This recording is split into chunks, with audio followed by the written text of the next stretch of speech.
രവീന്ദ്രനാഥ ടാഗോർ സാഹിത്യത്തിനുള്ള നോബൽ സമ്മാനം ഏറ്റുവാങ്ങിയത് എവിടെ വെച്ചാണ്? കൽക്കത്തയിലെ ഗവൺമെന്റ് ഹൌസിൽ വെച്ച് 1914 അന്നത്തെ ബംഗാൾ ഗവർണറിൽ നിന്നാണ് പുരസ്കാരം ഏറ്റുവാങ്ങിയത്. ഓർമ്മയുടെ കണ്ണാടി എന്ന പുസ്തകം രചിച്ചത് AP ഉദയഭാനു ആണ്. ഓർമ്മകളുടെ ആൽബം ആരുടെ രചനയാണ്? മലയാറ്റൂർ രാമകൃഷ്ണൻ.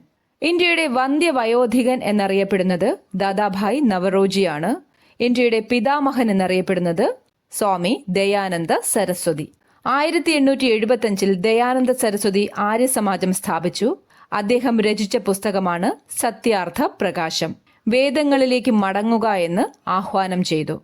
1883 ജോധ്പൂർ രാജാവിന്റെ കൊട്ടാരത്തിൽ വെച്ച് ഭക്ഷ്യവിഷബാധയേറ്റ് അന്തരിച്ചു. സർവോദയ പ്രസ്ഥാനം ആരംഭിച്ചത് ജയപ്രകാശ് നാരായണനാണ്. സർവോദയ എന്ന വാക്ക് ആദ്യമായി ഉപയോഗിച്ചത് ഗാന്ധിജി. സ്വരാജ് എന്ന പുസ്തകം രചിച്ചത് അരവിന്ദ് കെജ്രിവാൾ. HMS തൽവാർ എന്ന കപ്പൽ ഏത് കലാപവുമായി ബന്ധപ്പെട്ടിരിക്കുന്നു? നാവിക കലാപം.